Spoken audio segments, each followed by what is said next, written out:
usually take off your mask when you speak? Chuck Schumer always does, but No? Okay, I just want to make everybody comfortable here. So, thank you. Thank you all for joining us today.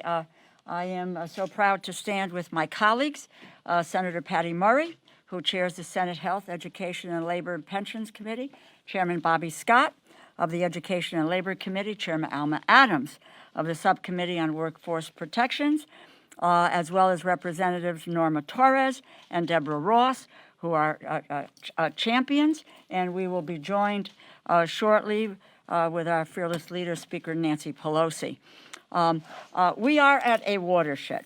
Today, the Paycheck Fairness Act, a bill that has the support of every single Democratic member of the caucus and 3 Republicans, will pass the House of Representatives for the 4th time. And maybe the 4th time is a charm. This is so. But for more than 2 decades, we have pushed and we battled to strengthen the Equal Pay Act. We launched side by side into the fray to elevate pay discrimination, to emphasize how central it impacts are to working families. I cannot tell you how difficult it has been to try to break through on something so simple. Very, very simple premise. Working at this since 1997, when I first introduced the act, it's men and women in the same job deserve the same pay. You know, and it is a principle that we adhere to in the Congress. We come from different parts of the country, different skill sets, different educational backgrounds, different experiences, and yet we are all paid the same amount of money. And this is true in the military as well. Last month, we recognized Equal Pay Day on March 24th, which is the day into the year that women must work to meet the wages earned by men in the previous year.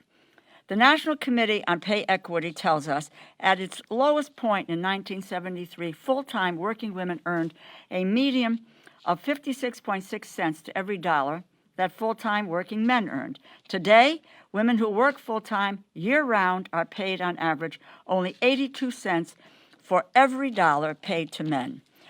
The gap exists in every state, regardless of geography, occupation, education, or work patterns. Worse for women of color.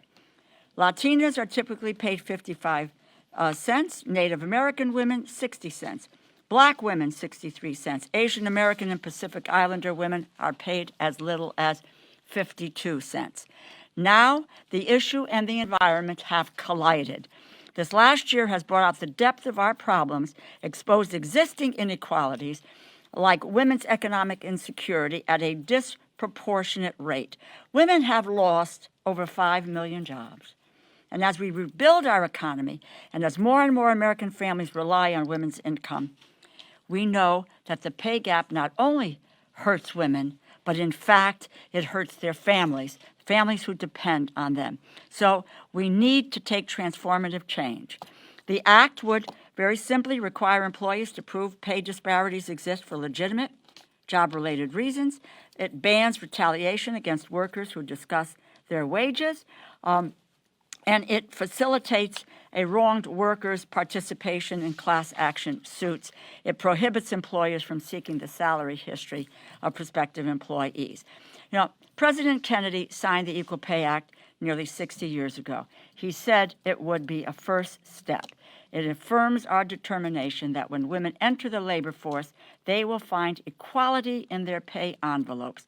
So the Paycheck Fairness Act is our next step. 1956, it was President Eisenhower who also talked about equal pay for equal work for women.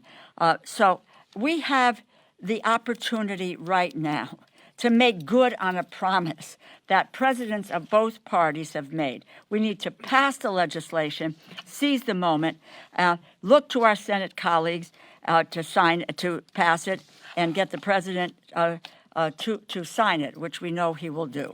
So I thank you all. Now what I'd like to do is, I am very proud to be joined in this fight by the Senate Assistant Democratic Leader, Senator Patty Murray. I like to say that she is a co-conspirator in this, and a collaborator and a co-conspirator. She has the companion bill in the Senate, has been a tireless champion for women's economic equality. a serious legislator, and we've been fighting side by side on this issue for years. She now has all 49 of her Senate Democratic colleagues on board as co-sponsor, and I know that she's going to do everything that she can to push it through the Senate. I could not ask for a better partner on this issue. Senator Patty Murray.